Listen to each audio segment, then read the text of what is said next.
All right, we are set to get this discussion started. And don't forget, you can always join the conversation. The phone number to send your comments will be displayed in a short while. And please do write your name and indicate where you are reaching us from. This is Good Morning Nigeria. Let's take a background report in just a moment. The federal government has sounded the alarm over impending severe flooding across Nigeria, with 1,249 communities in 33 states and the Federal Capital Territory identified as high risk of flood in 2025. Already, 191 persons have lost their lives in Niger, Adamawa, Gombe and Borno states by flood in 2025. According to the update from the National Emergency Management Agency 2025 Flood Disaster Dashboard, 134,435 Nigerians were affected in 47 local government areas across 20 states of the Federation so far. This led to intensified sensitization campaigns, clearing of waterways to reduce flood risks, among others.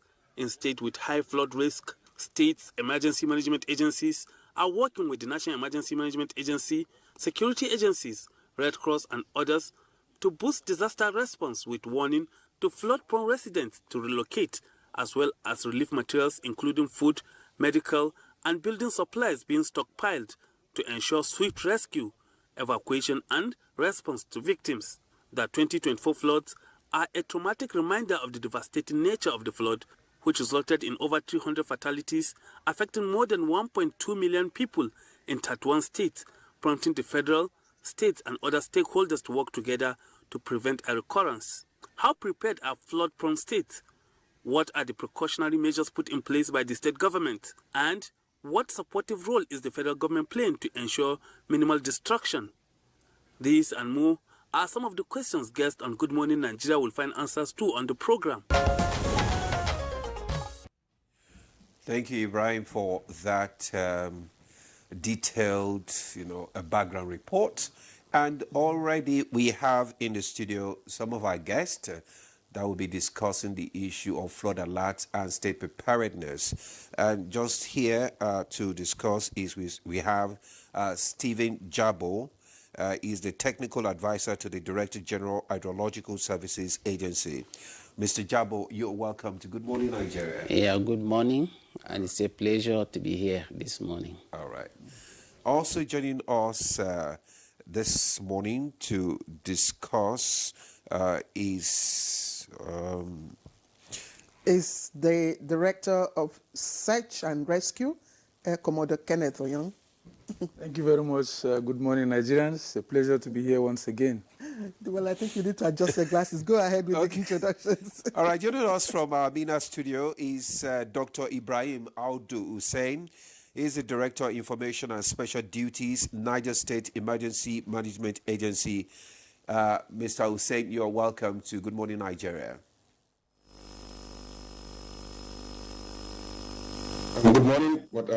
Dr. Woji Mohammed, Executive Secretary of CMA Yobe. All right. Thank you for that. Just a slight adjustment. Yes, adjustments there. Okay. We also have joining us from via Zoom from Yobe. Okay, that's Dr. Mohammed Goje, who is the Executive Secretary, SEMA Yobe State. That's we've just introduced him. Thank you very much for joining us. And from Yola, we have Selin Laori, who is the Executive Secretary, Adamawa State Emergency Management Agency. Madam, thank you very much for joining us.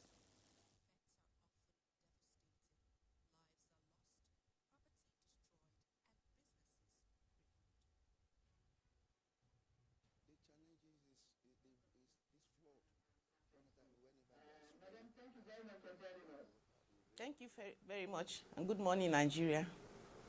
Thank you so much, Madam, for joining us. Now, let's kickstart our conversation this morning by looking at how prepared the states are for this prediction that will hit, especially the northern parts of the country. Let's start with the director from Nigeria Hydrological Agency Services, Mr. Jabo. Can you just tell us how prepared are the states? Thank you very much. We are in the peak period of rainy season now, and this is the time we expect flooding to be happening in most part of the country. As we have already seen, floods are happening in the northern part of the country. Our alert, annual flood outlook, which the Nigeria Hydrological Services always issues every year before the onset of the rainy season, are sent to the various state governments, the state emergency management agencies, the local government authorities, so that they can prepare themselves ahead of time before the rainy season. In addition to that, the Nigeria Hydrological Services Agency also issues weekly flood notification. And this information is passed down to the various state government and emergency management agencies. For now, some states have taken proactive measures, states like Lagos State, Bayelsa, Kogi, Jigawa, and few others.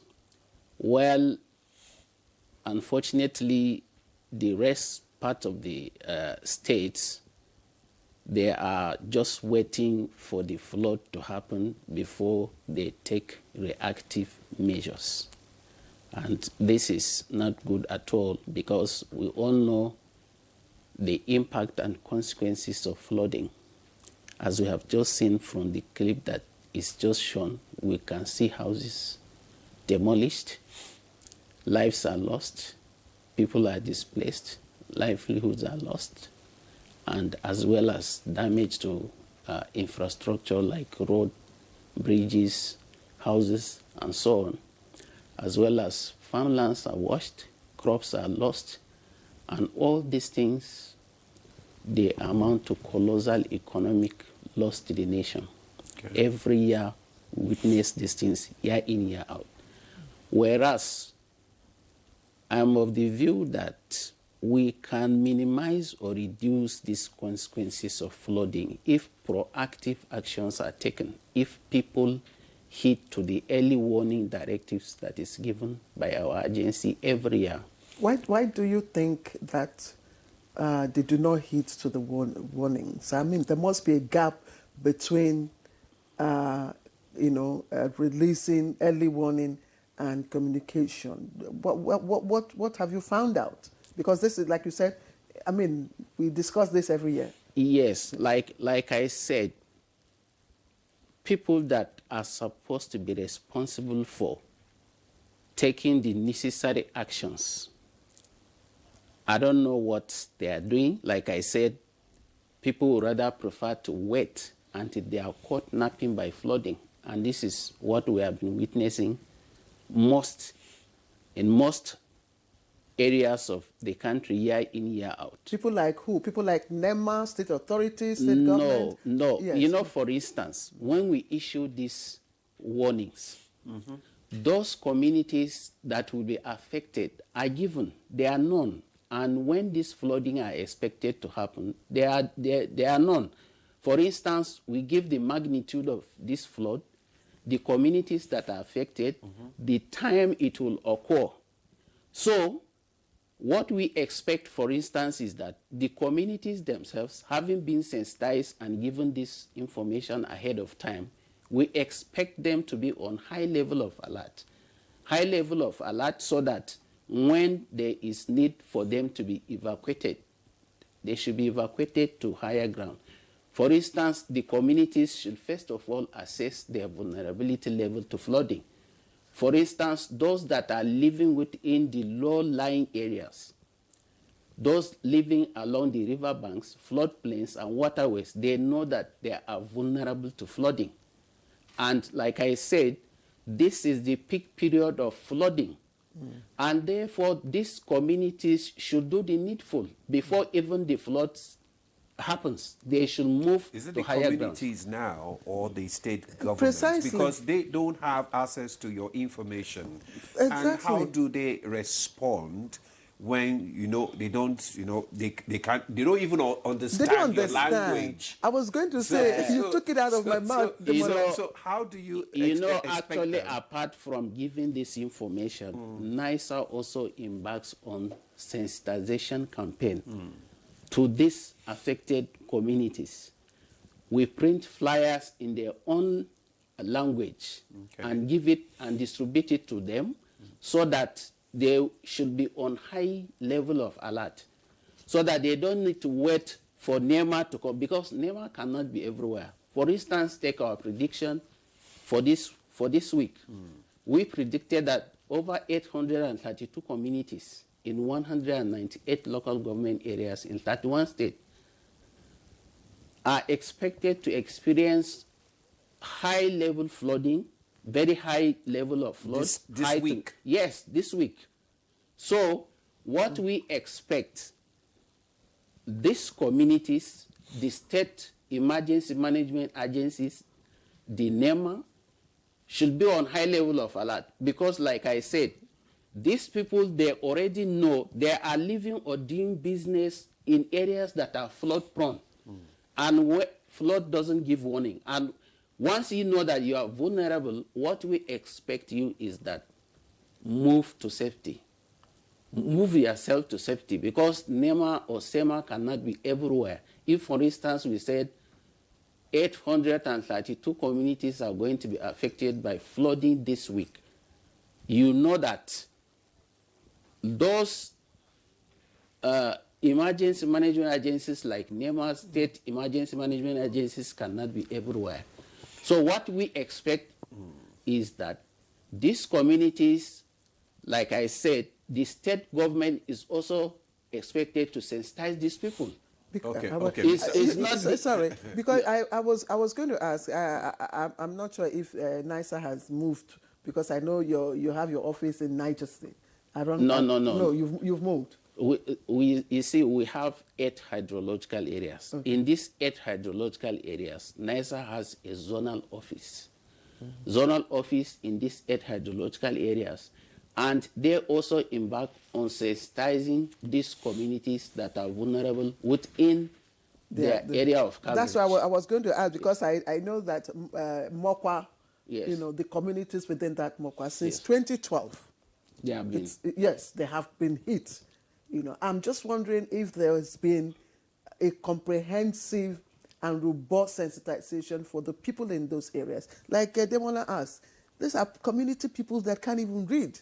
They can't even, they don't understand the language, your communication language. I think Commodore Kenneth yes. Oyon wants to contribute yes, to this conversation. Just hold on. Yes. Okay, yes. This Mocha flood that happened this year, we have predicted it as far back as April, when we released our annual flood outlook this year. Mocha was predicted to fall within high flood risks as well as moderate flood risks this year. Now, if you look at the highlight of our annual flood outlook that was unveiled this year in April, we said 1,249 communities are expected to suffer high level of flooding this year. Now, if 1,242 communities in 176 local government areas in 30 states plus FCT are expected to fall within the high-risk flooding this period. So you can imagine, if NISA will really have the ability and capability to cover all these 1,249 communities in 176 local government, 30 state plus FCT, it will almost be impossible. So what we expect is that flood mitigation measures is a responsibility of the whole society. It's not just only one agency, one community, or one local government. No, it has to be a holistic approach. Okay. Everybody is expected to play his or her own role. Like, for instance, NISA has given out this information. So what we expect is that NEMA has this information. That's right. Sorry, let's just put it. Yes, anyway, just... we'll come back to you to find out how accurate are your predictions. Okay, No. but let's have... yes, I just want to ask, because he has said NISA gives out these predictions. Demola is asking whether they are accurate, and I mean, without preempting what he's going to say, we know that these predictions, they may not be 100%, but they have been as accurate as possible. I mean, we must give it to them. But why does response still feel reactive rather than being proactive? Good morning, Demola. Good morning, everybody. Good morning, Nigerians. It's a pleasure to be here. Mr. Stephen Jabu, what he has said is very true. You know, from the very onset, once NIMET, of course, are the ones that give us the seasonal climate prediction, from where NISA also gives us annual flood outlook. They send all this information to states and, of course, to us in NEMA. Now, what we do, we have a Department of Planning, Forecasting and Research. They also, you know, does some scientific analysis of the data that we have received. Now, the DG NEMA communicates this information to 36 states of the Federation, including FCT. Subsequently, we have a Department of Disaster Risk Reduction. Every local government, every community that is listed on their prediction, the location, we send people there physically. Okay. Physically to talk to them in a language that they will understand. I'm saying it physically. The Mokwa incident you talked about, just a week before that incident, NEMA staff were on ground in Mokwa, and they told these people, relocate. NEMA or SEMA? NEMA, of course, we work with SEMA. We write to the state governors downscale it, of course, to the SEMA, State Management Agency, and of course we move together, we sensitize these people. Now, let me tell you what is happening. A lot of people, I tell you, are reluctant. They are reluctant to relocate from their immediate vicinity. Some of them will cite ancestral, this is their ancestral land. Some of them will tell you this is where they farm, this is where they get their livelihoods from, and all that. So it's difficult.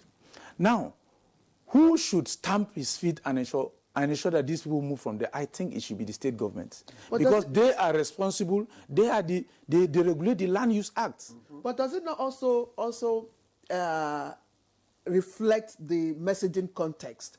Because we are not saying leave the whole place. They are saying move to safer ground until this period is over. I don't know if I'm right. Yeah, then you can return. So it does not have to do with, you know, the messaging context that you give to them. That's why they don't want to move. We tell them, move, okay, relocate if you can. If you cannot, move to higher grounds. I can tell you this, some states, like Bayelsa State, like I think Abia State, Imo State, they have built what is known as safe houses, such that once it is this time for flood, move to these places. If you cannot relocate completely, move to these places so that at least you can stay there until this season is over. Unfortunately, some people will not move. I give you an instance. When I was in Ogbaru is a community in Anambra State. We went there for a flood simulation exercise. We met a lady who was telling us, and she was not alone, that as the water level kept rising, herself, the husband, and the children, they kept on, she said the husband bought cement. They kept on building, you know, trying to form a barrier. And they've been told to move, but they will not move. So these are the issues. This issue has to do with, there are various levels of responsibility. There is the individual level. As a person, you owe yourself that responsibility of listening to instructions and taking those instructions for your own safety. And for your information, this lady, she was with her children. But the state government, don't they have the rights to move this by force? They have that right, of course. Yeah, so why do you leave them if they refuse to move then? Well, I was going to ask, what do you do? Do you just leave them? well, my DG, Mrs. Zubaida Omar, of course, she has been to the Federal Executive Council, where NEMA we're an emergency management agency. We are not a law enforcement agency. Okay. The state, of course, has the Land Use Act. They are the ones that they know which lands can be given out to people to reside. They know which land should. Take, for instance, the Lagos State. Lagos State is very good at this. If you go and build on a floodplain, or on a waterway, they come there and demolish those houses and ask you to move. Yeah. They evict you forcefully. Yeah, we know FCT also does that. FCT also does that, and a few other states. This is what is for us in NEMA, in NISA. We are more or less like we do advocacy. We try to, and also what we try to do, apart from the individuals taking personal measures, states also have measures they could take. For instance, states can do things like desilting. What is causing flooding? As waters continue to flow downstream, they carry along with them debris. These debris fill up the water channels, and of course the water flows outwards. What is expected to be done? At the higher level, of course, things like dredging can be done, so that water is restricted to its channel. State governors can do things like desilting. A few states do that. Once you desilt, the water, of course, remains on its own channels and continue to flow without having to flow outward and displace people. And also there are issues like dam management authorities. I think we should just keep you on hold, because I was going to ask you, what's the global model of, emergency response to flooding? Because we all see, flooding is a global issue. It's not just peculiar. The climate change issue and all that. You probably tell us the global model and see how we are trying to align our response, mechanisms to also, match what is happening elsewhere. I think, Demola, we should go to Yola. Let's go to Yola, where we have telling the Executive Secretary, Adamawa State Emergency response. So let's go to Yola now, and let's find out from Telling what are the strength. Selling. Okay, selling. The strength and weaknesses of the current flood response strategies employed by the state government.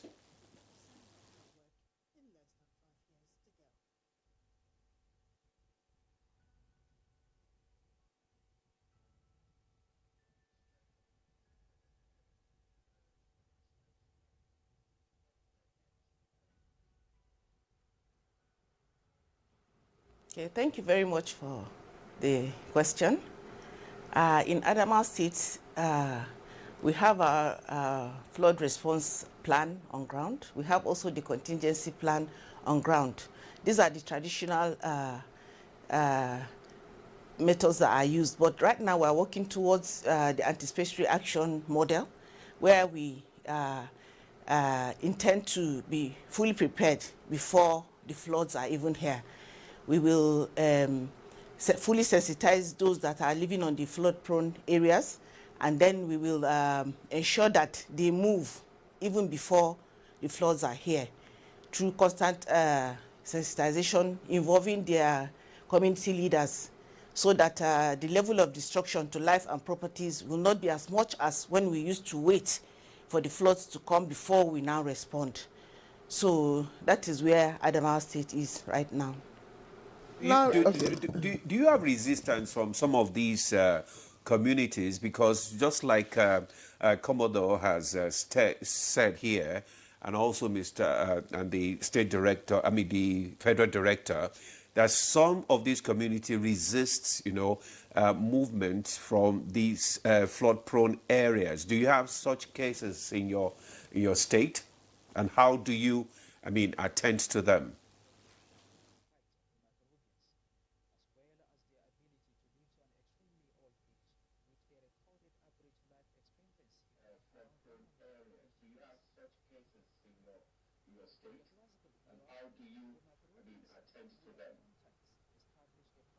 Definitely, that is what is tenable.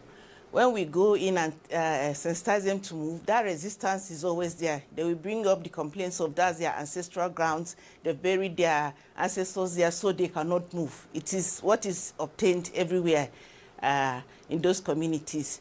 So, but with continuous sensitization and some form of enforcement from the government, we hope to achieve this feat of having them to move. But it's a difficult feat, I assure you it is. Right, thank you, Madam Celine. Let's now go to our Mina studio. No, we'll come back before we go to okay, yes, I'm sorry. Let's just keep you on hold. We'll come back to you. Let's return to Nisa. Okay, we do have Zoom, but we'll return to Zoom in just a moment. Talk to us about, again, state collaboration. We have been collaborating with some state government. For instance, Kogi State, we are going into what we call flood insurance. You know, Kogi is the confluence of the two largest rivers, Niger and Benue, and it suffers heavy flooding every year. So the agency is going into collaboration with the Kogi State government and two insurance companies to go into specific communities that are always suffering flooding. We identify specific victims and offer them financial assistance to ameliorate their losses every year. This is one. In Jigawa State, NISA paid a courtesy call on the state governor and his executive members, and we had a meeting on how to mitigate flooding in Jigawa State. And Jigawa State has been one of the most proactive government when it comes to mitigation of flooding. For instance, they have been dredging their rivers and dams. They have also relocated an entire village that is occupying a low-lying topography, because Jigawa is a flat land and you see a lot of wetlands, floodplains, so they suffer heavy riverine flooding as well as water releases from dams. Okay. So they have relocated an entire community completely from that low-lying to a higher ground. Now, what we expect this state government to do is to be proactive in their measures, just like I said Jigawa is doing, and Lagos too is doing. What we expect them to do is, for instance, are there enough drainage systems that will accommodate the excess flood waters that will be coming? Because we know where those flood always happens. We know where they happen. So what can we do? Like General has been saying, there are measures that we can take to reduce or eliminate this impact of flooding. And there are two major ways: structural and non-structural measures. These structural measures are, for instance, when building our villages, cities, and urban areas, do we have enough drainage systems? If we do, what about our habit of waste disposal? Because even where you have this enough drainage system, people go there and mess up the drainage systems by putting dirt and waste. Then we have to ensure that enough drainage systems are put in place. We make sure that those drainage systems are cleared before flooding starts. Then, like he said, the general said, we can do desilting of our rivers and dams, because most of these rivers, they carry a lot of sediment and therefore reduce their storage and water carrying capacity. So one of the effective ways of doing is desilting of these rivers and dams. Then we can also construct what we call levees, flood walls as well as flood embankment, because, for instance, there are different types of flooding and with different solutions to it. For instance, riverine flooding, like what we are experiencing now in most of the country, is to dredge these rivers, dredge them. And sometimes we can also divert this excess water from these rivers into what we call detention or retention basins, where this excess water can be kept for some time and utilized during the dry season period. Then we can also plant trees and grasses around our environment because they break surface runoff. I mean, that's the low-hanging fruit there. But of course, you know that it takes some time for the tree. Yeah. Yes, I think let's allow you. Zoom now. Yes. Zoom guest, that's Dr. Mohammed Goje, is Executive Secretary, SEMA on Yobe State. Mr. Dr. Goje, let's get your perspective on this issue. What is your state government doing concerning mitigating flood in Yobe State? Is the state government being proactive or reactive, just like he said? And what are the strategies that you are employing? Thank you very much for having me. And I believe there is no better way to say that if you are proactive, you save more lives, you save more resources, and you make sure that your communities are safe.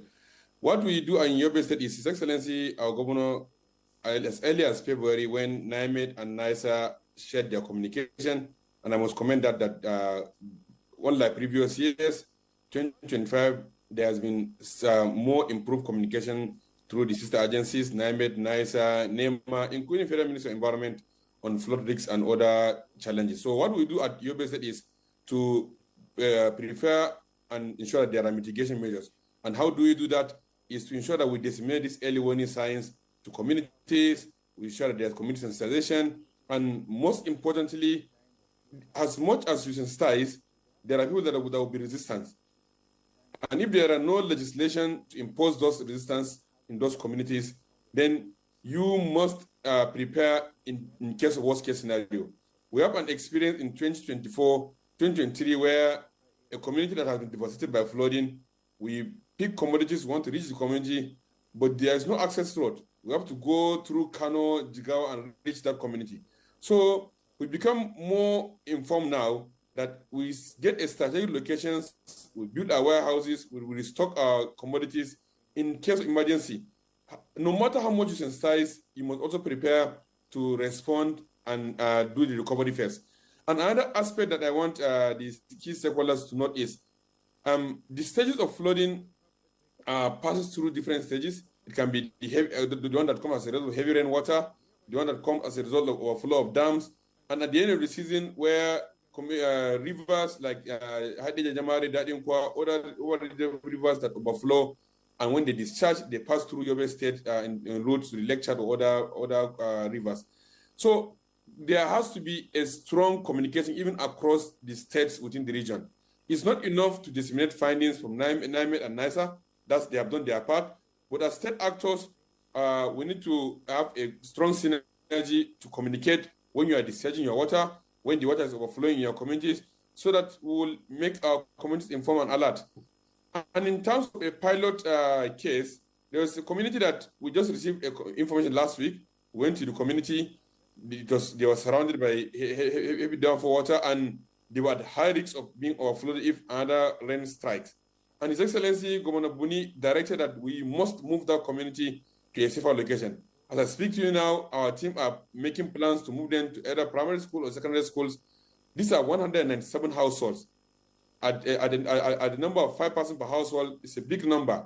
So, but then, and when you move them, there are things that you have to consider. At the moment, even their source of water has been contaminated and their latrines has been damaged. You can imagine the accompanying risks, communicable disease and other things.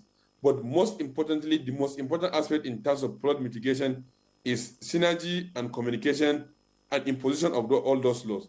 Of course, NEMA cannot be everywhere, but if there is strong communication, we will avert and reduce the impact.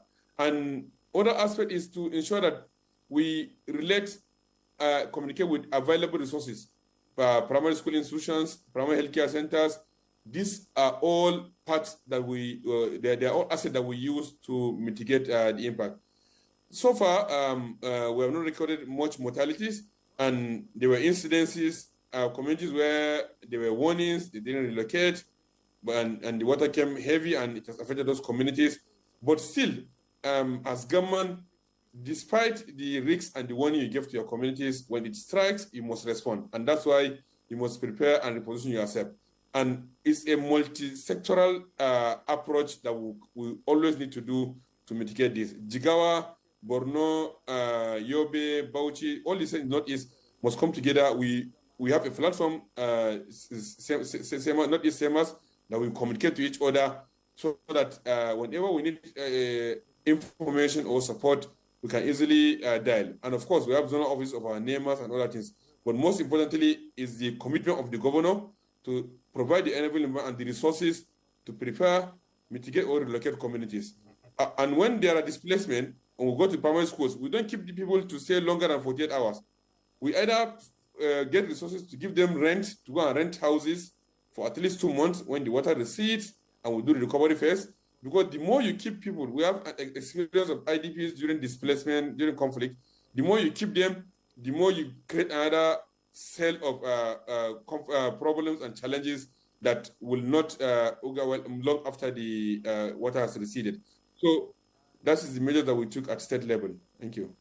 Wow, Dr. Goje, that's fantastic that you have such an integrated synergy with other states. That makes it focused and then, avoid fragmentation response to flooding. And I think that's fantastic. That's an excellent approach to go. Thank you. We'll return to you in a moment. Let's see what Niger is doing.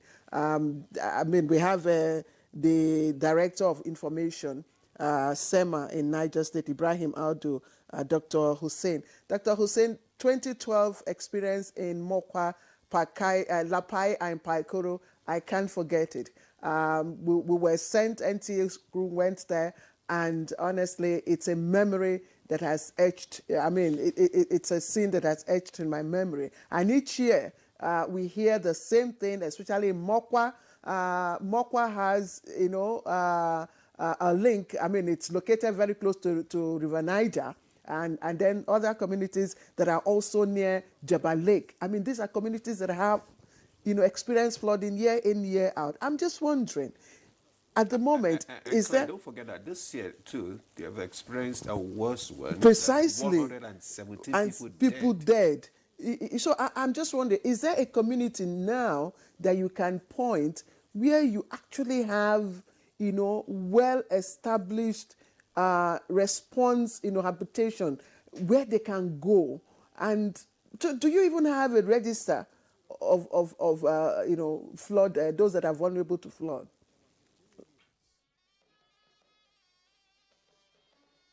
Yes, good morning, and I want to thank you for bringing back those memory lanes where we went together with you to various communities in Niger State, and you saw it for yourself. And on a more practical level, since the inception of the state, we have been witnessing flood year in, year out based on our location, and also the two rivers that crisscross Niger State, River Niger and River Kaduna, which also confluence in Mokwa local government. So we are very mindful of this, and since we were caught unaware in 2012, since then we have been working assiduously. We have what we call action plan.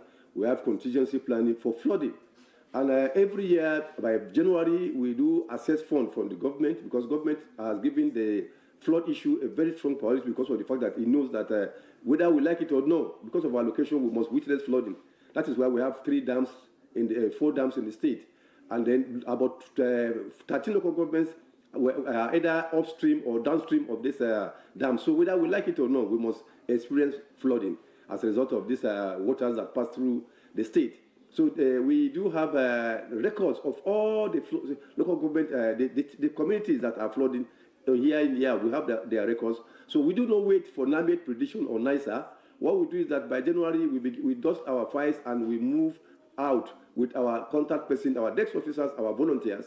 We begin to establish contact with them, and we begin to tell them this is what we're expecting this year, based on our own understanding that we don't need to wait, because whether we like it or not, we must explain flooding. So we start by what we call a stakeholders meeting or stakeholders engagement, where we bring all response agencies together, and then we discuss on the response and also the activities we're supposed to carry out based on this. What if it happens? Or what do we do to reduce its impact or even prevent those that we can prevent from happening? We look at what do they have on ground, what is their response capacity, how prepared are they, and then we look at this, and we look at what we have done last year, lesson learned, and see how we can also remedy those things that we didn't do right, and those that we have done right, we did them.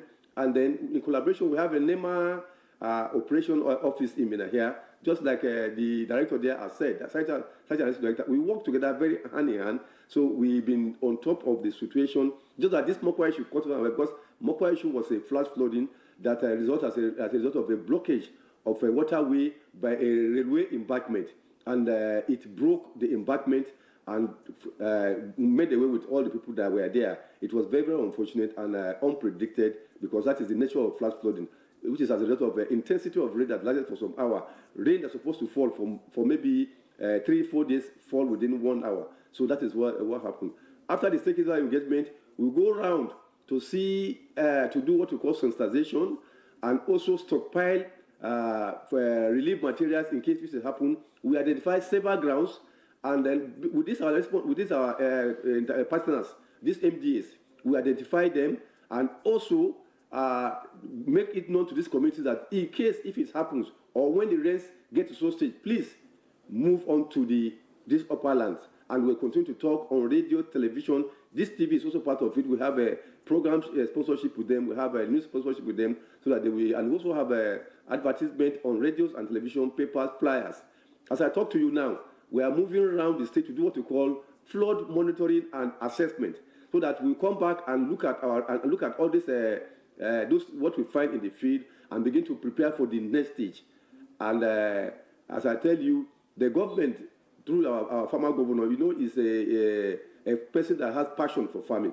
And as such, farmers are his number one constituency, and this flood affects mostly farmers.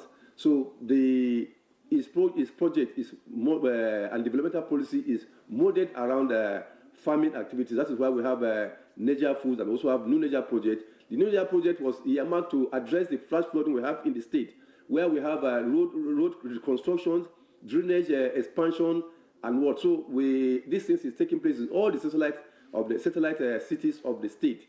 This is to reduce the impact of flooding. Most especially, we have in Mina, Suleja, that we used to have loss of life, record rates of life on yearly basis. Those things are presently a thing that will come to pass after the completion of this project that is going on. The drainages have been expanded, bridges also expanded, and more areas are expanded. But the most important thing, or the actual things which has to do with climate change, you never can say. There are new areas that we never expected that are going to be flooded or have not been in our record. And of recent, those areas have been flooding here and there. So it is a situation whereby we need to continue to be on our feet and continue to look for support, and also engage our stakeholders, including all the responsibilities, the MDAs, to work together to reduce the impact. But we are prepared to respond very, very effectively. Thank you. Just give me a moment. I just want to let the viewer know that they can also send us, comments wherever you are. If you are experiencing any of this, please send us your comment. Let us know your situation. Let us know what you think, whether at the state level or at the national level, what NEMA can do, or what the state government can do, or what even NISA can do to help mediate this flooding incident. But I want to return to Dr. Hussaini. Dr. Hussaini, I wanted you to speak to us beyond all that you have said, all that you have told us, which I believe some may be practical, some may be on paper. At this moment, Is there any community in Niger State that is flood ready, that has all the evacuation, structures that are functional and, shelter at this moment? Yes, we already have areas that are already experiencing flood. We have of recent, even the last week here, Munya experienced flood in Munya local government. We have Tofa in Gura local government. They have also experienced flood. We have Jagi, we have Putaji. All these people, these communities have experienced flooding, and there are numerous of them. But the ones that the areas that are much impacted are for now farmlands. There is a stage we get to when presently we are having what we call white flooding. When black flooding comes, that is what affected most of our communities. That is why we are doing what we call monitoring and evaluation, so that when that peak period comes, the areas earmarked for these people to go, the higher grounds will force them to go, because for now there is nobody in Niger State or no community in Niger State that is not aware of the dangers they face because of our constant sensitization and our constant communication and our making use of community leaders, the traditional institutions, and also the CBOs within them, and the religious organizations. We've been using them, talking to them, and also because they believe more. These are their own people who reside with them, not necessarily we coming from the headquarters or from the government cycle. So these people are part of us. We also have volunteers, and there are times we go to this community, the traditional institutions, to help us talk to these people, and we go along with them, both on the road and on the rivers, to communicate them. Where are these camps? Where are these evacuation camps located in Niger State? That's what I'm asking. I'm saying, do you have ready camps where flood victims, safe houses, that's what you call them. Do you have them ready now? Given the latest predictions, you must be ready in reality than all that we are saying. We have to see that you're ready when we see these safe camps. We have the one at New Muregi. We have at New Muregi, where we have the federal government who build hostels for these people. We also have the one the state government build. We also have the one the IPADEC is building and ready for occupation. And also some state government buildings, like public buildings, have been earmarked for them to go to, because the issue of resettlement or building structures, practical structure for them, is capital intensive. But meanwhile, we are using what we call public buildings of government, like schools, like other public buildings that are earmarked for them to move to. Very much, Dr. Hussein. We'll get back to you in the course of this discussion. Let's come back to the studio now, and let's come straight to Commodore Kenneth Oyong.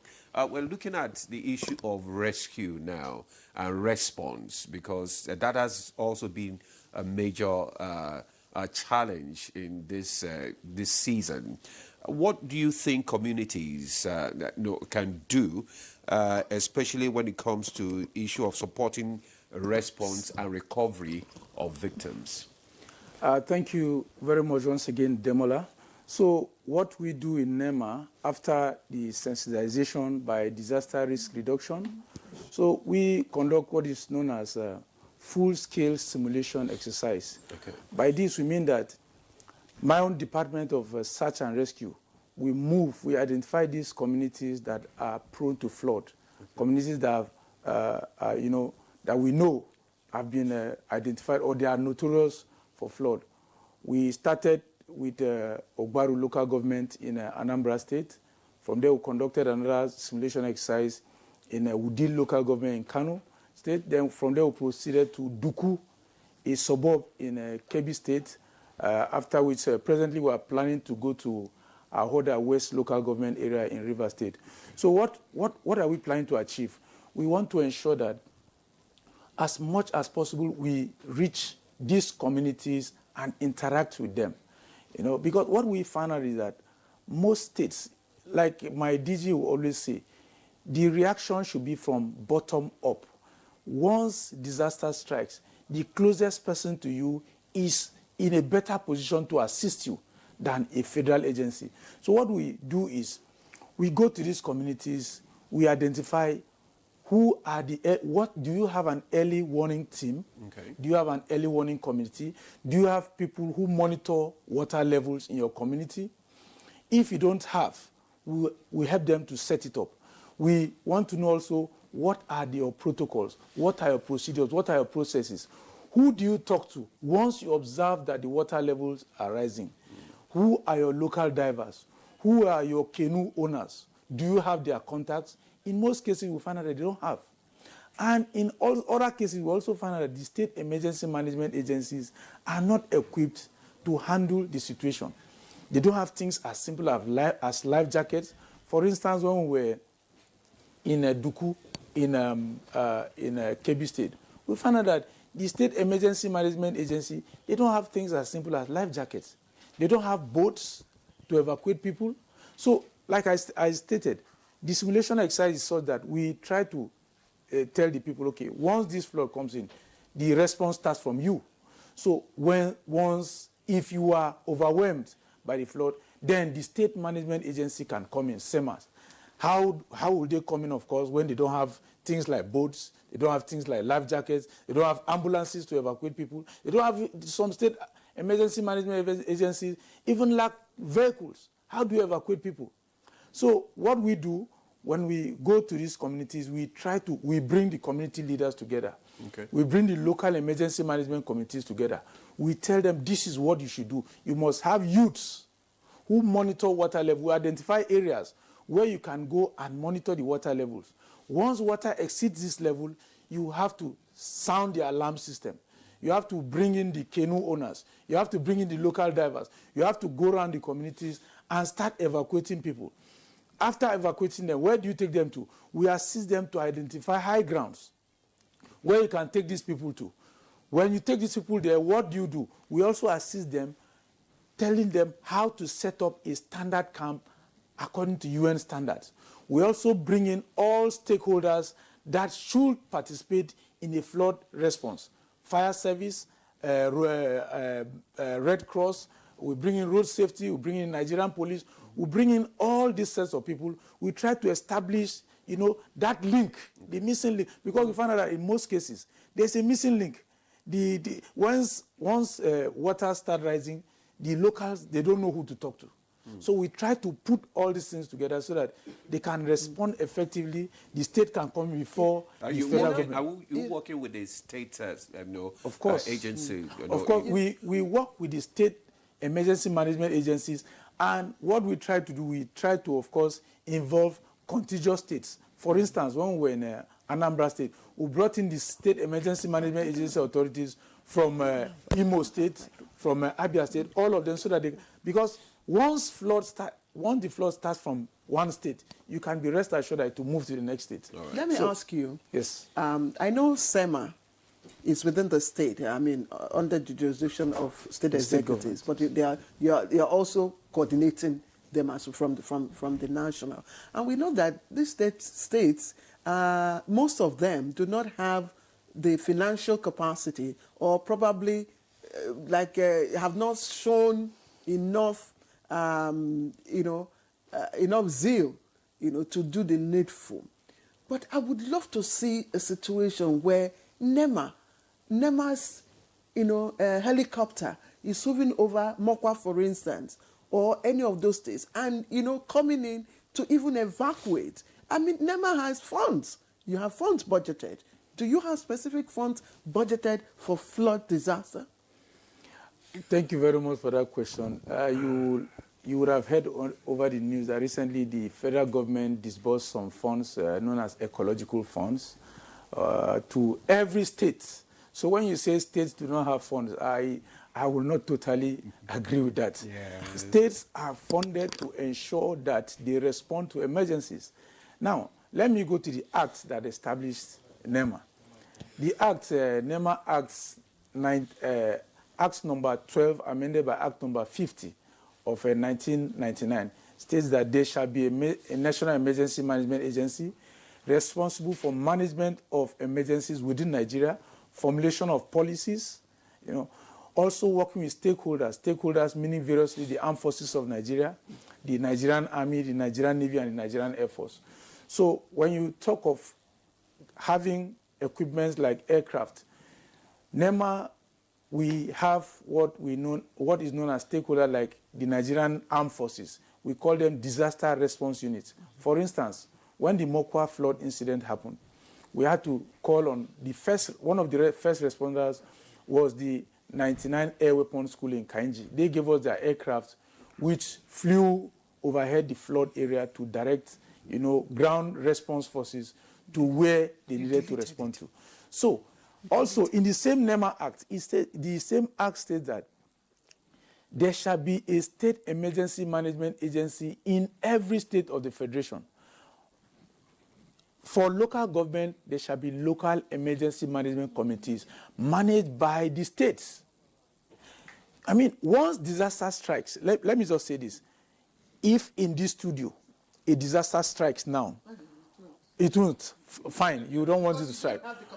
Thank you very much. Who is in a better position to start? Where do we start the help from? Of course, either Demola will start the help or myself will start the help from here. That is why the states are empowered to start the process. Yeah, just hold on. But unfortunately, that's not what we are seeing. Just hold on. We have some comments.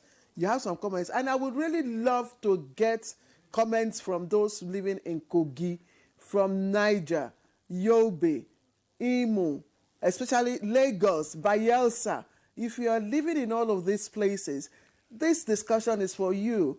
Let us know what you feel. Let us know how you think NEMA or NISA or State SEMA can help. And we have somebody, Jack Abba, from Makurdi in Benue. He said, flood alert and state preparedness, what a topic so apt. Year in, year out, authorities responsible for flood alerts have always been on top of their jobs. The main concerns are the states need to do more. The states need to do more. Makurdi, Jack Abba, thank you. Good morning, good morning, NTA. Good morning, Nigerians. My name is Sanusi Musa Romo from Kanu.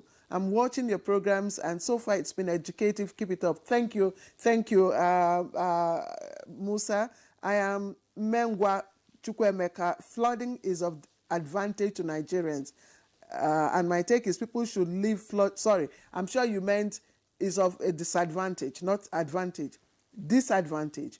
My take is people should leave flood areas for farming. Flooding comes with free organic manure.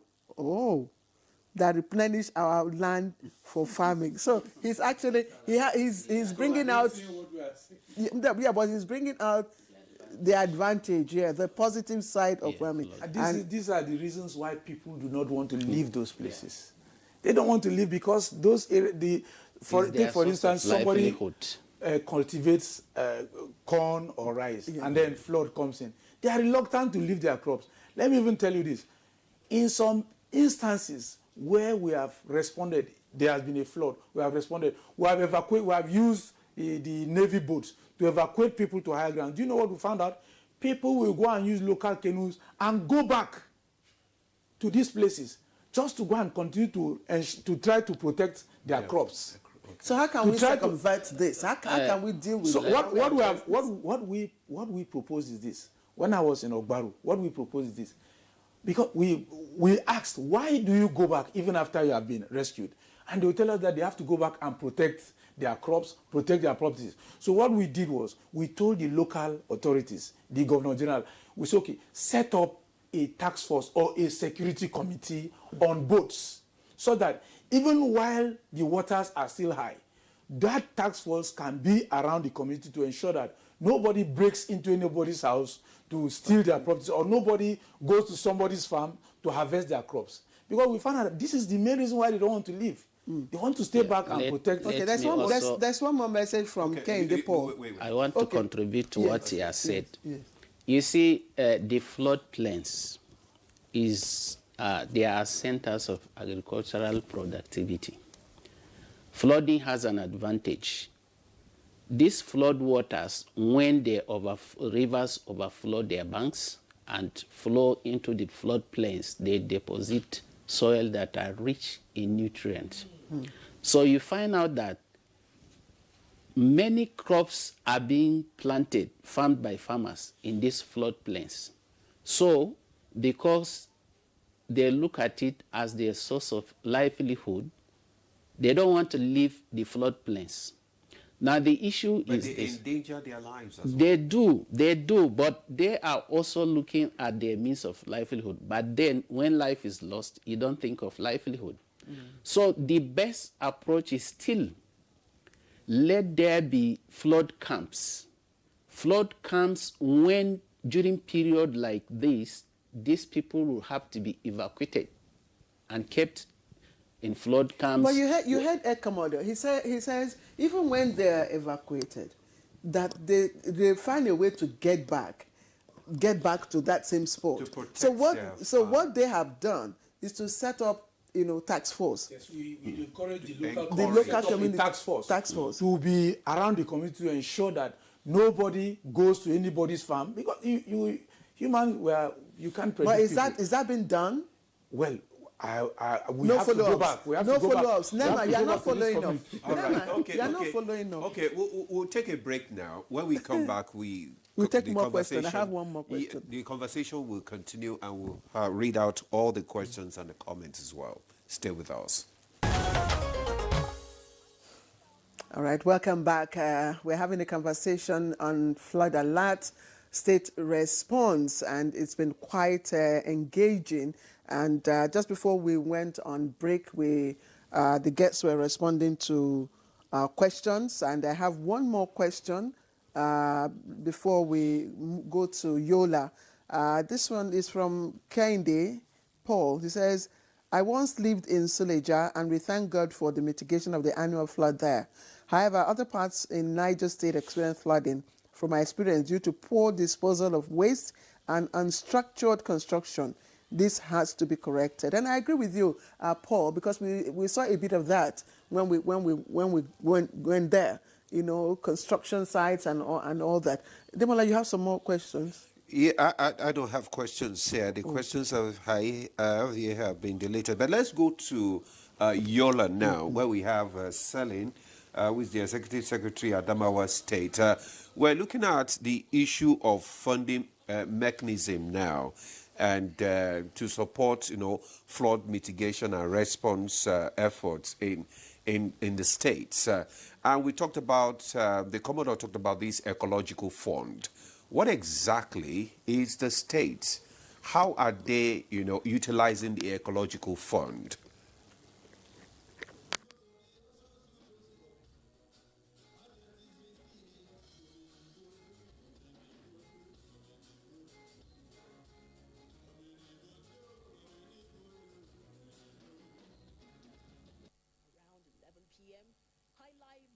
Okay, thank you very much for that question.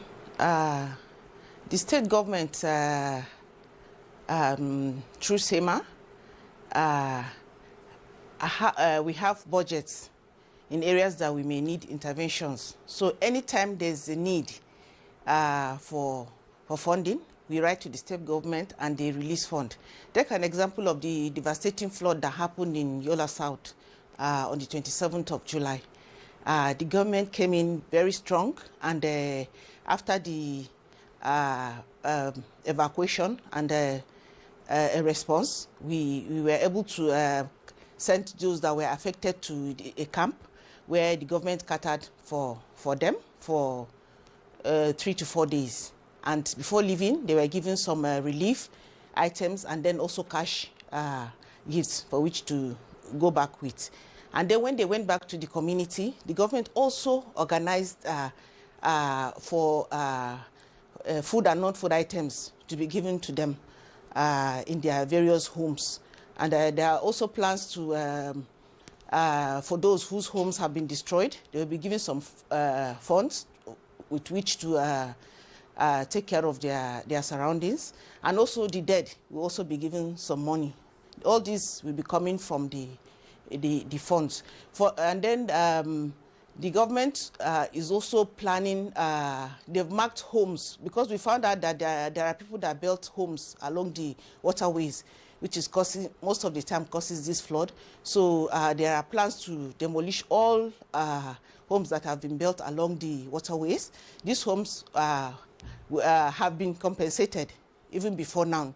So for those that have not been compensated, they will be compensated, and then the waterways will be cleared so that those floods will not occur in the future. So, and also the government constituted a flood response committee being headed by the deputy governor and SEMA, NEMA, and other relevant agencies.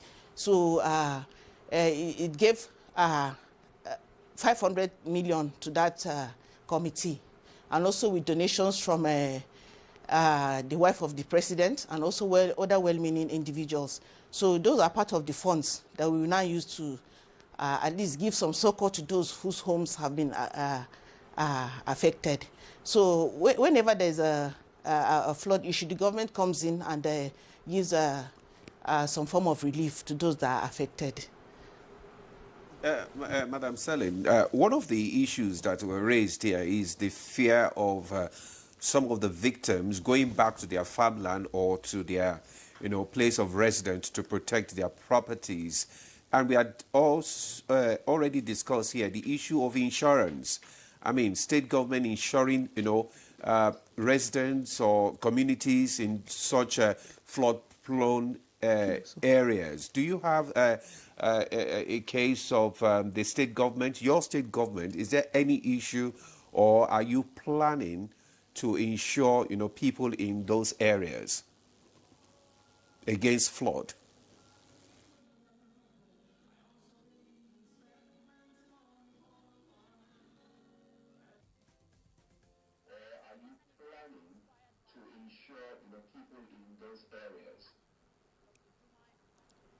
The issue of flood insurance cannot be overemphasized.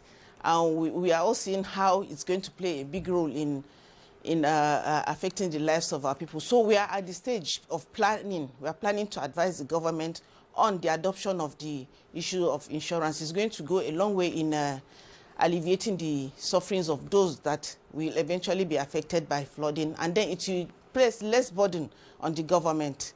So we're at the stage of planning. We've started meetings. We're working towards adopting the issue of the flood insurance. In fact, thank you for mentioning flood insurance. Thank you, Selin. I'll put that question to Dr. Goje. Dr. Goje, I'm just wondering, this flood insurance, are you able to access it? And if you're able to access it, how does it work?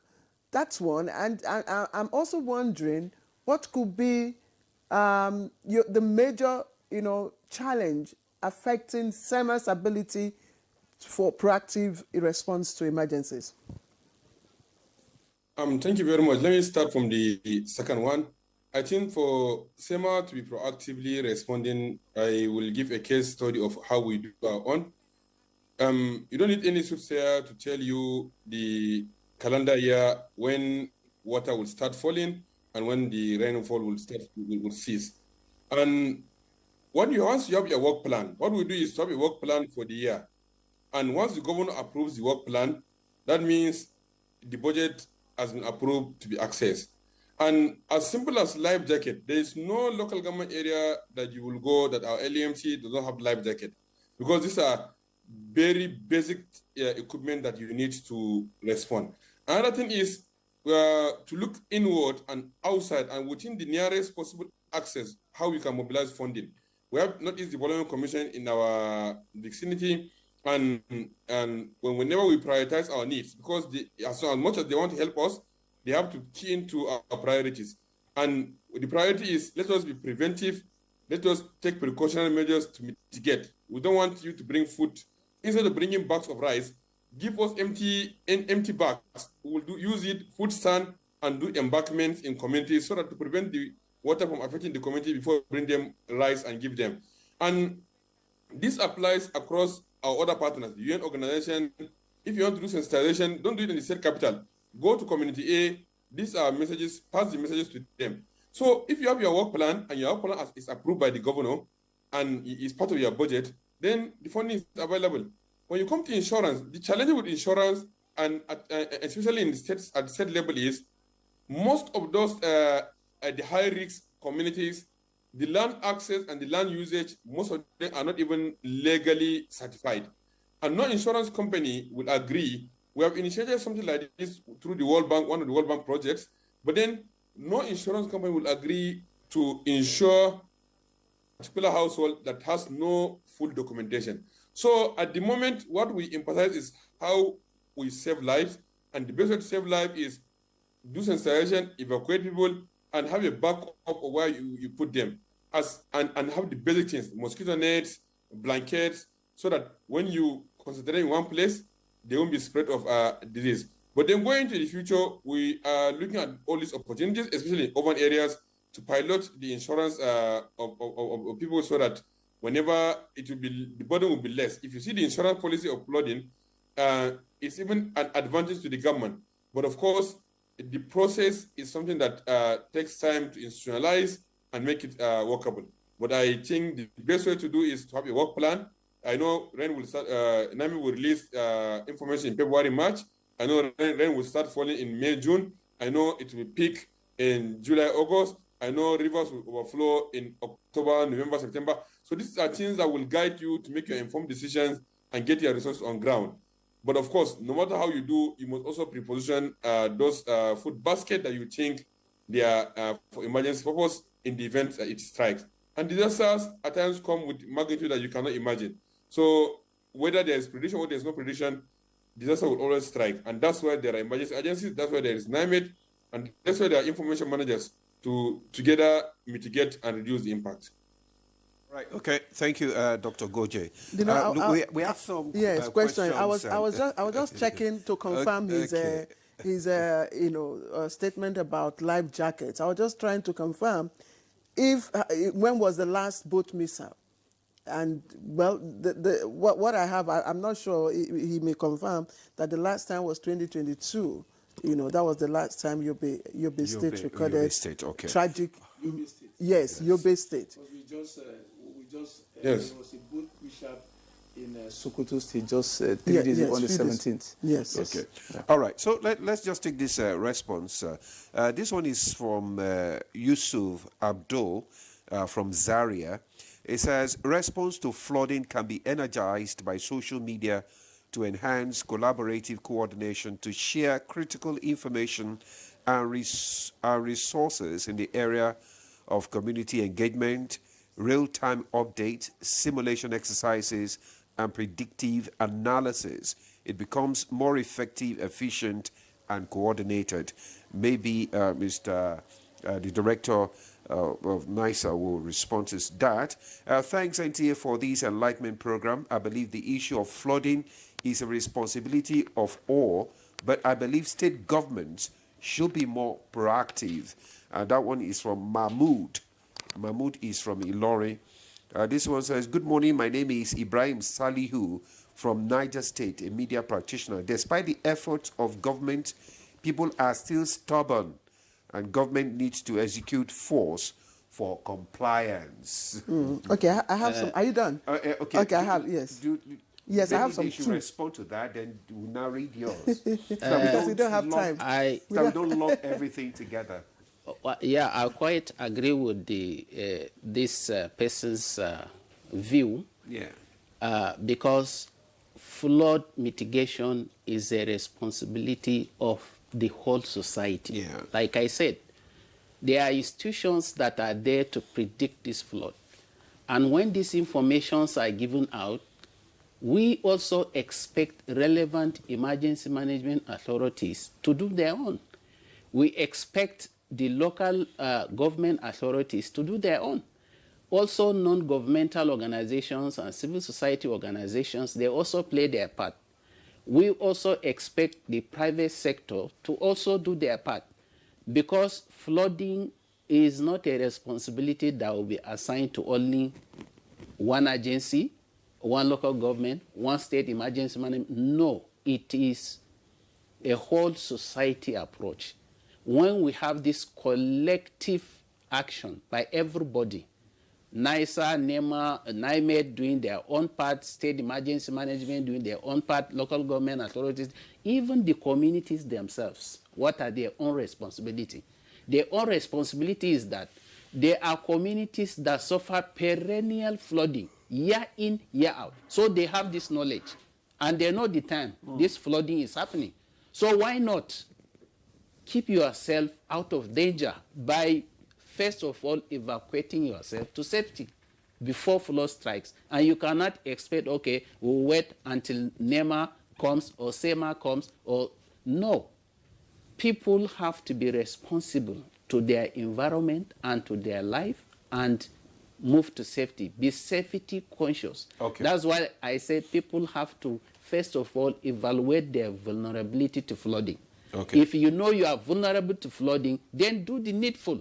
Don't wait for somebody somewhere to now come and evacuate you to a higher place. Right. And the state government, we expect them to please build flood camps where this perennial flooding always happens, so that when it comes, people have where to be evacuated to and be Okay, catered. Mr. Jabbo, because of time. Yes, okay, I have. just I must take. Let me take Ibodo Ofulwe from Asaba. You say authorities and town planners should be sincere in adhering to building approvals to forestall these annual rituals, and ecological budgets funds should be properly utilized. Then this one is Jimmy G from Jos. While we appreciate the hard work of the various stakeholders and government agencies in mitigating flood responses, I equally feel that it is a collective responsibility, including residents. I agree with you. There are different sides to all of this. There is environmental, there is the individual collective response to flooding. Okay. Yeah. Okay, thank you very much. There's an area I would like us to touch. Still has to do with flooding. There's an area I would like us to touch. That's the area of the regulation of transportation in our inland waterways. While we were for the flood simulation exercise in Duku, in Kebbi State, an issue was brought up where the communities stated that there are so many boat mishaps that are taking place as a result of failure to regulate the transportation within the inland waterways. You know, I have to. I'm sorry. Yes. I have to interject here because we need to get the closing remarks from Dr. Hussaini in Niger. Dr. Hussaini, quickly tell us what you think. What can be done in the immediate, to avert further disasters from flooding.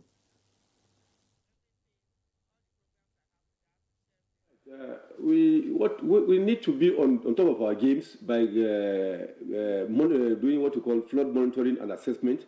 Let's have the people on ground, and then communication should be flowing so that you can monitor the water level. There should be synergy between the agencies and the locals, the local divers, the local boat owners, and also the dam authorities, so that when the levels of water begin to increase, we could move down with force, not just this time around going to talk to these people, because it is our duty to keep them on arm's way, remove them from arm's way. So we need seriously to do what we call enforcement.